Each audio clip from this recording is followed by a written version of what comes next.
Hi guys, good morning, good afternoon, good evening, wherever you may be in the world. Thank you for joining me on this video today, which is going to be a title called The Positive Impact and Outcomes of the Nun Study, N-U-N, Nun Study, Aging with Grace. I'm joined here by my beautiful wife and handler and colleague, Lynn. So hi Lynn. Hello. There she goes again. One word, Lynn. Okay, the Nun Study. What is this all about? And it seems to be not so widely known about at the moment.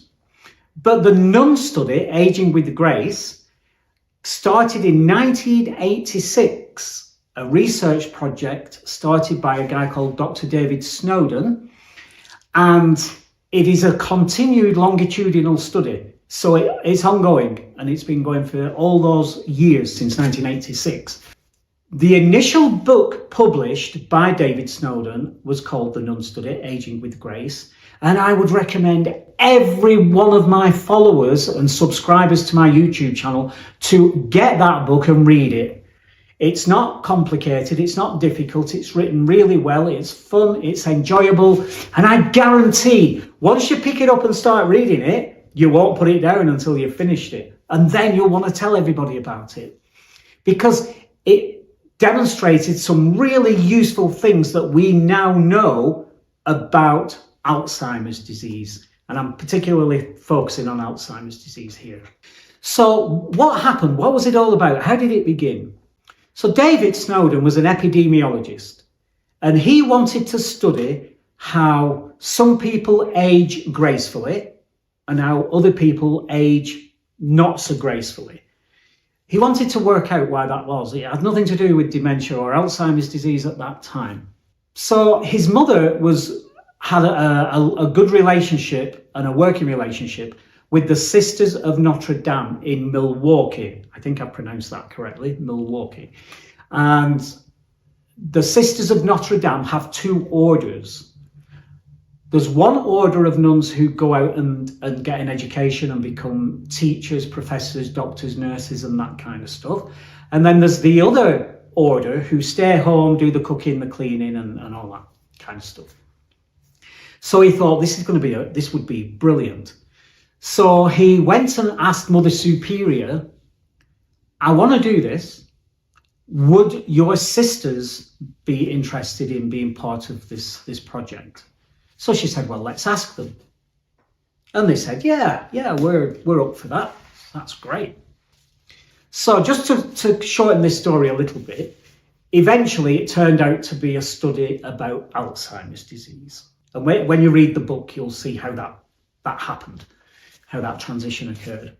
One of the things that David did was discovered a pile of papers. And when he looked at these papers, they were one-page stories from novice nuns in the 40s, where Mother Superior had asked them, I want you to write a little bit about why you want to be a nun and about your life to date. And they're only 14, 15, these novice nuns.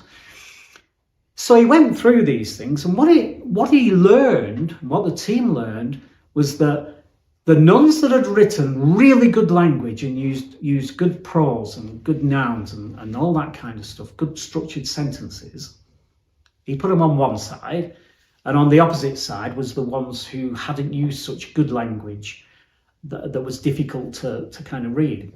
This became important because one of the things that the study uncovered is that education is a really good protector against developing a dementia type illness. And again, we're focusing here on Alzheimer's disease. Education. And this doesn't mean you have to go and get degrees, diplomas, left, right, and centre. But what it does mean is that if you continue educating yourself, and as I'm always saying to people, and as part of Rule of 7, learn something new each day, challenge your brain, challenge yourself. So education, it was discovered that people who did have degrees and people who did go on to become doctors and nurses and those kind of people have a lowered risk of developing Alzheimer's disease, which is fantastic because it puts us in this position of being able to take control of preventing or at least reducing our risks. Okay, so that was one of the things that the project uncovered. Now, as we go along, the amount of nuns that joined the research grew, and it turned into this research into Alzheimer's disease. So every day, the nuns went through a battery of tests, their physical ability, their cognitive ability, and all that kind of stuff. Every day they went through these batteries of tests. And many of them started to show how their lifestyle reduced their risk of developing Alzheimer's. Now, when you study a group of nuns like this, you remove a whole bunch of variables. They all live together. Their lifestyle is the same. Their diet and nutrition is the same. Everything about their life is consistent. And it's consistent right throughout the whole group of nuns.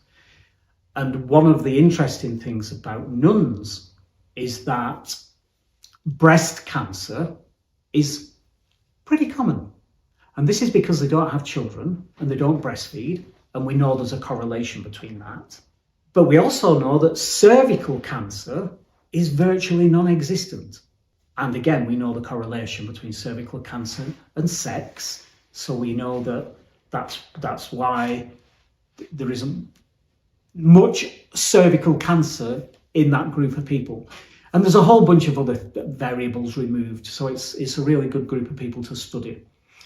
He eventually met I don't know what his title was, but he would do postmortems. Okay, so he did postmortems for organisations and services and the courts and all that kind of stuff. And he became friends with him. And he said to him, or the postmortem guy said to him, if you could get the nuns to donate their brains, after they've died, of course, we would have a powerful, powerful study. Well, nuns come into this world whole, and their belief system is that they go home whole. However, David decided he's going to get all these people together because he's got a good relationship with them, all these nuns, and some of them are 70, 80, 90, 100 plus years old. He's got a really good relationship with them. So he took a risk and asked them, would you be willing to do this? And many of them said, yeah, we are willing to do this. Only a few said no and withdrew from the research. So that was fantastic. That was a great achievement. So what was happening at postmortem was the guy was doing postmortems blind. He did not know whether this person had a diagnosis of Alzheimer's disease or didn't. So he was saying to David, well, Sister Gertrude had Alzheimer's disease. And David said, no, she didn't. And he said, yes, she did. Look, here it is. Here's evidence of the neuritic plaques, the tangles, the amyloid that causes Alzheimer's disease. There it is in the brain. So they had to re-examine this and think, well, she never demonstrated, she never presented, she never had the symptoms. So they looked into this more deeply and discovered that the nuns who did develop Alzheimer's disease and had the symptoms had also had a stroke or a series of mini strokes, transient ischemic attacks, TIAs. So they found that really interesting. If you hold the brain in your hand, you can see the damage caused by the stroke. Whereas with the amyloid and the plaques and tangles, you have to look under a microscope. You can't see that with the naked eye. But they learned that this is what seemed to have happened. They had the changes in the brain, but not the symptoms until the stroke came along. So that was a really interesting piece of research that tells us now that 1 in 10 people have mixed dementia. So they may have Alzheimer's disease and vascular dementia, which is caused by the strokes, or they may have other, a couple, 3 dementias. So we know that now. And this is one of the things that makes it difficult to diagnose dementia still today. With all the new diagnostic tools we have, MRI, blood tests, spinal tap, all these tests that we've got, battery of tests and cognitive tests, it's still difficult to diagnose. So that was an excellent piece of research that came out of that. It was fantastic. The third thing I want to talk about with the nuns is that they all eat together. They all come together at night time and have this major social interaction and engagement. And this, again, has shown to be a positive protector against developing Alzheimer's disease. Interaction, engagement, conversation. And I tell people every day in clinic that you must continue social engagement. You must interact, you must have interests, you must sit on committees, sit on this, do this, volunteer here. Keep engaging on a social basis. And then the fourth thing that I'm going to mention briefly here is blood tests. Blood tests on these nuns. So we have nuns who were dependent on other nuns as they aged. And then we had nuns who were independent as they aged. So David's like, well, what's going on here? What is the deal here?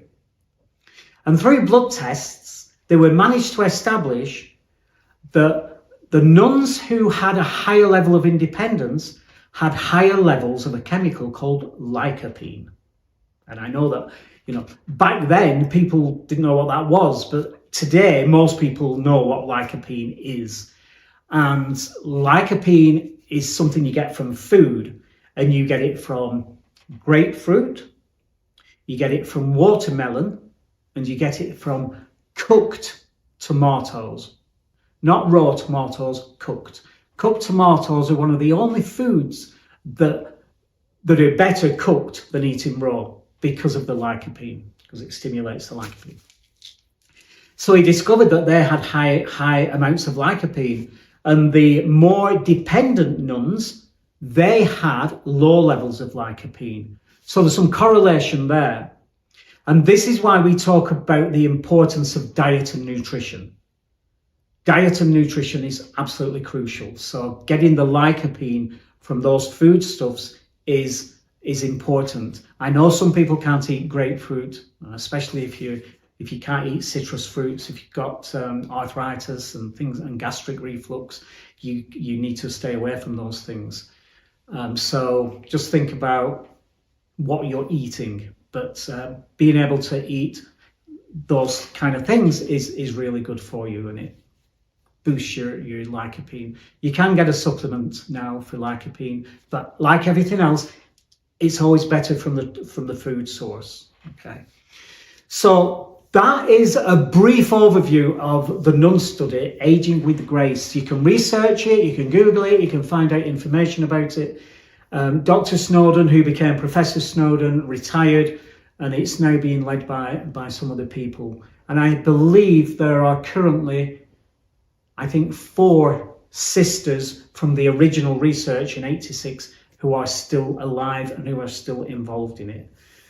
So check it out, look at it. You're going to learn some stuff, and it's going to be useful. Just to give you an overview of how we got to where we got to with today's current treatment and therapies. So thank you for listening. Remember, visit my website, drdanielnightingale.com. Follow me on Instagram, follow me on Facebook, subscribe to the YouTube channels, share. It's all about sharing education. The more we can educate people, the more knowledge they can gain and learn, the better it is for all of us. So thank you, guys, and just say this with me: dump the soda. Catch you later.